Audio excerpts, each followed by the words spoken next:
Now tell me what is the structure of present tense. You also know that present tense is divided into 4 types. Present indefinite tense means simple present tense.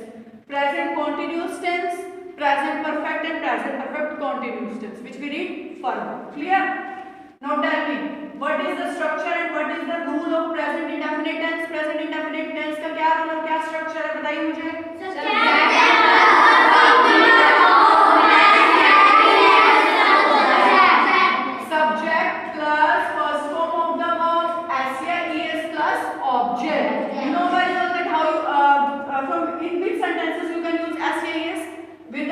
Singular noun you use s या es with the verb, not in a plural subjects. आप s या es verb के साथ कहाँ पर use करते हैं? Singular noun के साथ, सिंगुलर सब्जेक्ट के साथ. प्लूरल के साथ आपको पता है कि आप verb के साथ s या es यूज नहीं करेंगे. अब देखिए, रोहिणी सब्जेक्ट है, रोहिणी इज द सब्जेक्ट, हमने सब्जेक्ट रोहिणी ले लिया. वॉशेस क्लोथ्स, वॉश वर्ब है, रोहिणी सिंगुलर नाउन है, सिंगुलर सब्जेक्ट है, इसलिए हमने वर्ब के साथ s या es लगा दिया. क्लियर है? क्लोथ्स मतलब object. Rohini washes clothes, Rohini कपड़े धोती है. आपको पता है ना, प्रेजेंट इंडेफिनिट टेंस मींस ता है, ते है, ती है. क्लियर है? Second, they cook food. They is a plural subject, so we use verb first form of the verb without s या es. अगर सब्जेक्ट प्लूरल है, एक से ज्यादा है, तो आप वर्ब के साथ s या es का यूज नहीं करोगे. फूड क्या है? ऑब्जेक्ट है. It is clear to you all? Negative sentences. Now how we can change simple sentences, affirmative sentences to negative in present indefinite tense. For this we use do and does not. Negative sentence अगर आपको बनाने हैं present indefinite में, तो आप कौन से helping verb लेंगे? डू या डज नॉट. अब रोहिणी वॉशेस क्लोथ्स को अगर आपने नेगेटिव करना है, तो Rohini does not wash clothes होगा.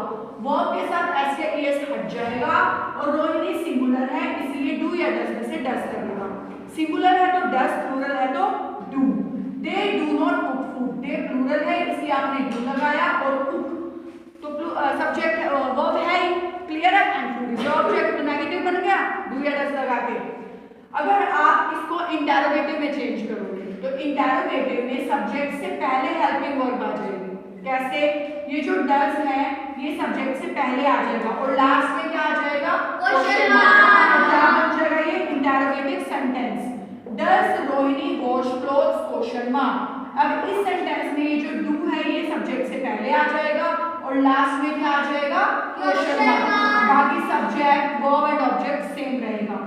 Do they cook food. Is it clear? Yes ma'am. Subject simple affirmative हो गए, नेगेटिव हो गए, इंटेरोगेटिव हो गए. अब बात आएगी नेगेटिव इंटेरोगेटिव की. इन दोनों के कॉम्प्लेक्स, इन दोनों के कॉम्बिनेशन की. क्लियर है? तो इन दोनों से मिलकर बनेगा इंटेरोगेटिव प्लस नेगेटिव, जिसमें क्वेश्चन मार्क तो होगा, और आपकी जो हेल्पिंग वर्ब है वो सब्जेक्ट से पहले भी होगी, बट नेगेटिव के लिए बीच में क्या होगा? नॉट भी होगा. Does Rohini not wash clothes? Clear? Do they not cook food? Question mark. Clear? Now we start present continuous tense. अब present continuous tense मतलब जो काम हो रहा है, further the work is going on. Clear? I am teaching you and you are studying. The work is going on. So this sentence is also be called present continuous tense. Now tell me the rule of present continuous tense. Subject.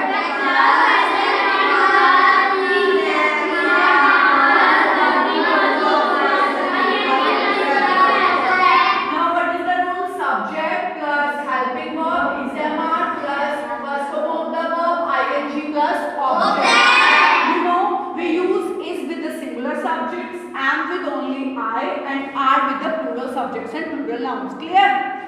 Example: He is reading Othello. Othello is a famous play by William Shakespeare. William Shakespeare ने Othello play लिखा है. Othello is a play. आपको बस ये चीज याद रखनी है. Othello, Macbeth and Hamlet all are written by one playwright, that was William Shakespeare. Clear? He is reading Othello. वो Othello पढ़ रहा है. The work is going on. वो काम कर रहा है ना इस टाइम. तो he singular है subject, so we use is. Verb first form of the verb ing plus object. Clear? They are reading Macbeth. वो सभी बैठकर Macbeth पढ़ रहे हैं. The work is going on by them. तो they से plural, तो आपने इसे हमारे से क्या यूज कर दिया? Are reading Macbeth. I am reading Hamlet. मैं Hamlet पढ़ रही हूँ. Hamlet is also a play written by William Shakespeare. तो जो I है वो प्लूरल में भी आएगा and I will also become in a singular, पर सिर्फ I के साथ am लगेगा. क्लियर है ये चीज? अब change all this sentences into negative. अब नेगेटिव में चेंज करने के लिए इसमें डू या डज यूज नहीं होगा, इसमें helping verb is and are ही रहेगी. इसके अंदर सिंपल में क्या था, हेल्पिंग वर्ब नहीं थी. डू डज आपने नेगेटिव और इंटरोगेटिव में यूज कर लिया था. सिर्फ आपको पता है कि वर्ब के फर्स्ट फॉर्म और एस था, इसलिए डू या does. But present continuous tense में आपको हेल्पिंग वर्ब तो दे ही रखी है इज एम आर, तो डू या डज ना लग के इज एम आर ही वर्क करेगा as a helping verb. Clear है? अब देखिए नेगेटिव में he is not reading Othello, they are not reading Macbeth, I am not reading Hamlet. हो गया नेगेटिव.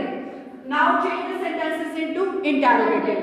तो इस सब्जेक्ट से क्या आ जाएगा, पहले आ जाएगा, लास्ट में क्या आ जाएगा, क्वेश्चन मार्क आ जाएगा. Is he not reading Othello? That was interrogative negative. Is he reading Othello? Question mark. Are they reading Macbeth? Question mark. Am I reading Hamlet? Question mark. All these sentences are interrogative. Now, negative plus interrogative sentences.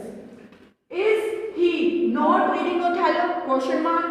Is means helping verb. He is a subject. Not is for the negative. Reading is first form of the verb plus ing. Othello is an object and question mark is for the interrogative. Clear?